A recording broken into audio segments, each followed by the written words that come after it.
Dehiwala, Wellawatte and Nawala areas have been affected by strong winds this morning.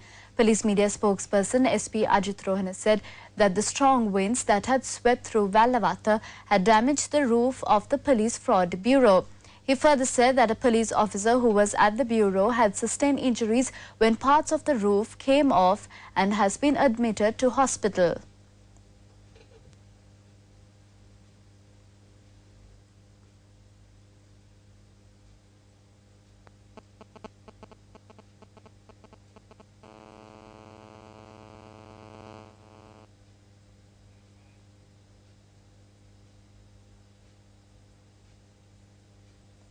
Meanwhile, Assistant Director of the Disaster Management Centre, Pradeep Kodipilli, shared these thoughts with News First.